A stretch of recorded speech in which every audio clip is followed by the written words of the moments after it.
Okay, everybody, this is Sheets, and I'm going to be going over my slate build or my lineup builds for the NASCAR Cup Series event, which is actually on a Thursday.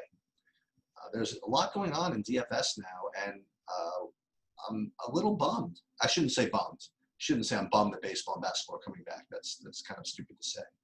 But NASCAR had really taken center stage, and I want to continue to really press what we've been doing because I think our process has been very, really strong. I've gotten a lot of really nice messages from you guys saying that you did very, very well and you learned a little bit, which is even better. And we're going to hopefully continue to all learn together on how to build lineups, and whether it be NASCAR, MMA, baseball, whatever. And one thing I have noticed is that, again, NASCAR is a very interesting sport because it's not completely correlated like baseball and hockey and things like that, to some extent football. And yet on the other hand, it's not completely uncorrelated, such as, say, MMA or golf, okay? What is interesting, though, about NASCAR is that the correlation comes from a couple of different avenues. Number one is, so if you're going to play 4 or 5 dominators, all right, there's negative correlation between them in some way, because only one guy can lead a lap, right? So if one guy's leading a lap, then necessarily one of the guys that you need to lead laps can't be leading it. Makes sense, right? And likewise, only one guy can have the fastest lap. So if you have 3 guys who you're banking on to hit fastest laps, there's inherent negative correlation between them. And likewise, when you're playing place differential plays, keep in mind that, as each guy passes somebody, remember, they're picking up points, and the person that they're passing is necessarily losing points, right? Both in finishing position and in place differential points. So if you have too many guys that need to move up, remember that you necessarily have to pass yourself a few times. So what's interesting about NASCAR is very similar to an old gambling thing that I used to do. I still do horse racing, but I used to really be involved in harness racing. This is long back in the day. And what was interesting about harness racing is that you had to have a component of knowing which horses were fast that can run well. And you also had to be very, very good at figuring out how the race itself was going to go, right? It wasn't good enough to have a horse that was the best horse. Unless the race set up in a way that was conducive to him winning, it made it very difficult for him to do well. And depending on different tracks, like at Yonkers racetrack, if you weren't able to get to the front, you were dead. At the Meadowlands, you could kind of hang back and you could sweep across the field a little bit easier. So you'd have to kind of try to tell stories about how these races were going to go, in addition to knowing which horses were necessarily good horses. And that's kind of the art of NASCAR, is figuring out, kind of tell a story with each lineup of what you think could happen. In other words, you want to get a couple of guys near the front, one guy near the front, then you have other guys kind of sweeping from the back, and then other guys from the middle section. And I think that's very, very interesting with respect to NASCAR lineup builds.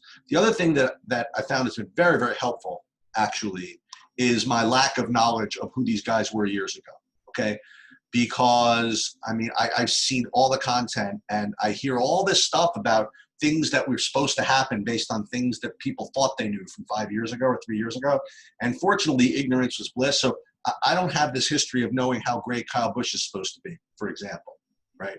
I hear every week, oh, this is going to be the week, this is going to be the week. And all I know is what I see, and I see that he can't do anything.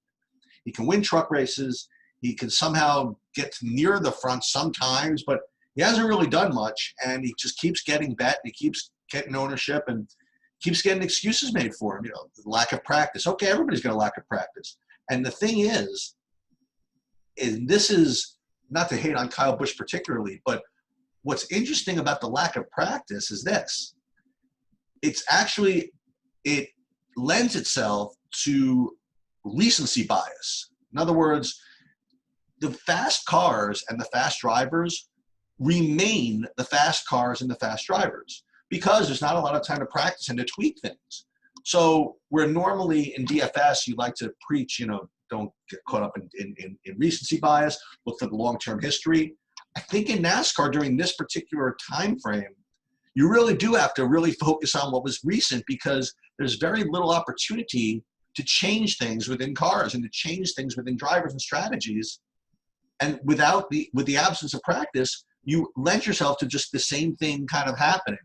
So this particular week I find extremely interesting because it's a 1.5 mile track, which I've learned, and this particular track, it's going to be a very boring race. So for me, what boring means is awesome. It means the fast cars, the fast drivers, you know, let's be able to make up ground if we need it on green with green light speed, be able to get the lead and have clean air and go off to the races, so to speak. And there's not a lot of, you know, it's not a big wreck fest. It's not these fancy little tracks or whatever it is. These are just perfect for playing the guys that have been really, really strong, and they still are not owned as much as they should be. So with this particular race, I have a very, very strong lean to how I'm going to build. And, you know, at the expense of kind of showing you my lineups, I think that you can actually learn a lot about how to build from this. And this is my approach to this. So I played about 20, 25 lineups, and fortunately, the way I wanted to build is very conducive to the 2025 lineup structure. And when I say that, I mean that, okay, sometimes you play baseball and you play a bunch of lineups, and when I'm done with my baseball lineups, I just know that I wanted 150 more, okay? And sometimes in MMA, for example, I find as though, and even some at NASCAR slates, sometimes I feel like I have to stretch to make more lineups, and I throw in guys that maybe I don't even want for the purpose of diversification. And I don't think that's necessarily right either. But fortunately, with this particular build from this week, I'm going to be able to play the guys I want to play with enough diversification and without having to stretch. You know what I mean? So this is where I'm at. There are going to be, as far as I'm concerned, I want to have either 2 dominators or 3. In other words, I want guys near the front that can win. Lead laps, fast pace, fastest laps, and win rate. So fortunately, I have 3, well, let's call it 3.5 guys that I think are just going to take up all of my dominator points. And what's good about that is that allows me to just toss everybody, and it's just kind of something that I am going to live with this week. And the 3 guys that I'm focusing in on are going to be Harvick, Almirola, and Blaney, okay? And also Truex. So, I mean, to give you a quick summary, and this is my really technical view, okay? Harvick, from the pole, can just basically win the race 100%. In other words, he could wire the field like without really anybody being surprised.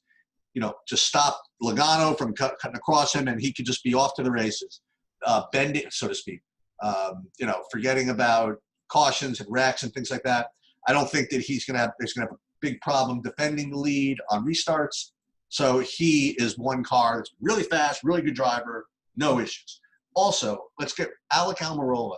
His car has been freaking lightning, okay? And it doesn't take me to know the inside of the car and the inside of the workings to see this.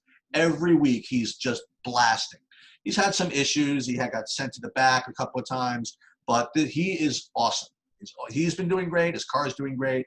And if anybody can pass Harvick off the jump, he can do it. And if he gets out to the front, he can lead the whole freaking race. That's fine too. And the third guy who's just, I don't know why this guy's not the same price as Harvick every week, but Blaney is insane. Okay, great driver, great car, great green light speed. He's near the front. He can get to the lead too. And between those 3, I mean, I almost want to say it's just those 3. Now, I threw in Truex also because I just feel as though at his price, he's going to be a little lower owned maybe.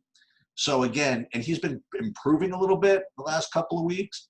So what I'm going to be doing is tossing everyone else that's in the top 11 or 12 and just using those 4 guys in my dominators. So what that means, you know, by the way, is look, you can't have everything in life, and you can't have everything in DFS. So there are guys you're going to end up having to toss. And what that's going to mean, as this comes up, is I'm not going to get Chase Elliott, who, look, he's in the 11 hole. He's got, got some place differential. He's pretty good, but I'm living with him not being in my lineups. Danny Hamlin, no Kyle Busch, have no problem with that. No Kozlowski, let him freaking suck along and get 6, then have someone else have him. No Logano, good luck getting around Harvick. Good luck keeping Blaney and Truex off and Almirola off your ass. Good luck with that. Bowman, maybe another slate, but all of those guys I'm going to have 0 of. So what I'm going to be doing is taking those 4 guys and getting pretty much every combination of them with one lineup of each combination with all 3 dominators, and the rest with 2 dominators. So what that's going to mean is I'm doing, you can figure out what that means. So it'll be 4 lineups with 3. Okay, so 1 with no Harvick, right? It'll have Truex, Almirola, and Blaney. Another one with no Blaney. I'll have Harvick, Truex, and Almirola. Another one no Blaney, Harvick. You know what I'm saying? So I'll have 4 lineups with all 3, and then probably 2 combinations of each of the 2 combinations, right? So Harvick, Truex, Harvick, Almirola, Truex, Almirola, Truex, Blaney. So all 4 of those just shuffled with twice the amount of lineups. I'm going to put in 2 dominator lineups, and the others I'm going to put in 3 dominator lineups. So 66% of the lineups are going to be 2 dominators, 33% is going to be 3 dominators, and that's where I'm building. Now, fortunately, when I do it that way, I hopefully can fill out the rest of my lineups, and fortunately, I like enough guys in the back and in the middle that I can make that work. So what I'm going to do, I am going to go over the guys that I kind of liked. But as far as builds go, you could kind of see what I ended up doing here. So first of all, let's talk about the guys that are in the middle. Okay, I already told you what I'm doing in the first 12, 11 positions, right? Toss everybody except for the guys I mentioned. Now, these guys that are in like the 20s, so like Eric Jones, Jimmy Johnson, Tyler Reddick, all right, those are probably some very, very interesting plays here. Stenhouse, McDowell, whatever. So what I'm going to be doing is I'm going to be actually taking a pretty overweight stance on Jimmy Johnson. I think that Eric Jones is, probably a better play, maybe by a little bit, but Jimmy Johnson has some, he's had some bad luck the last couple of weeks. He got wrecked by, by Kozlowski or whoever it is, maybe a couple of weeks in a row. And if that's going to affect his statistics and make him lower owned than Eric Jones, I'll take an overweight position on Jimmy Johnson from that position. And then obviously Eric Jones and Tyler Reddick are good plays, so those 2 guys are going to get in my lineups too. One guy I should say that I might have too much of, but just because he's cheap, is from the 12. I'm going to have some DiBenedetto. I do think he does have some top 5 upside, so I am going to use him. But like, for example, I don't think I'm going to use much, if any, of Austin Dillon. Maybe 1 or 2 lineups. He probably, he just come off a win. He might be a little popular. Him I'm not going to use. Other guys in the mid-20s I actually like McDowell. He's going to be really low owned this week. He's a little bit pricier than he's used to being. But, that's kind of the price you pay, so to speak. Now, with the guys in the back, I really have no particular opinion on who's better than the other. So, like Ty Dillon in the 36, Suarez in the 37, Preece in the 35. I find all those guys, Nemechek with kind of a price increase in the 30. I find none of those guys particularly better than the other. So I'm going to just shuffle those, okay? And then the other guy I'm going to use a little more than most is probably Cole Custer. Again, I just have this belief that he's actually for real, and he has kind of really sneaky top 10, maybe even top 5 upside. So I'm going to play a decent amount of him. Like Buescher, I put in Buescher and Wallace in this lineup just because it's harder when you have the 3 high price guys. Just harder to get what you need. And LaJoie, he was another good guy in the place differential plays. So what I'm doing, as you see, I mean, there's going to be a lot of guys I have 0 of.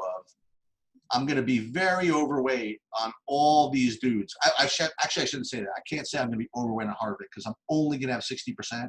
He could be higher than 60% owned.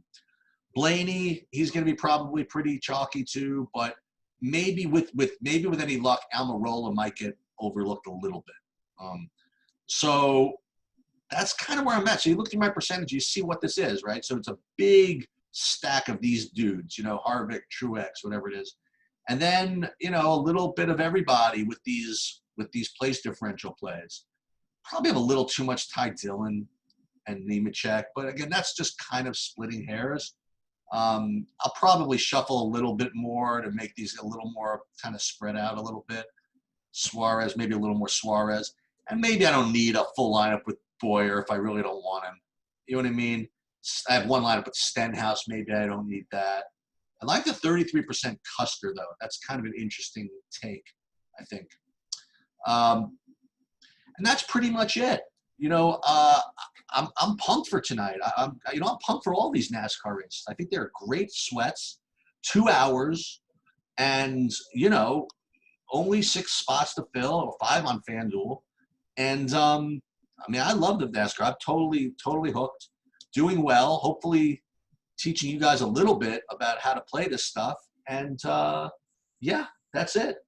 I will hopefully good luck tonight in this or baseball or whatever else you got going on. But that's it.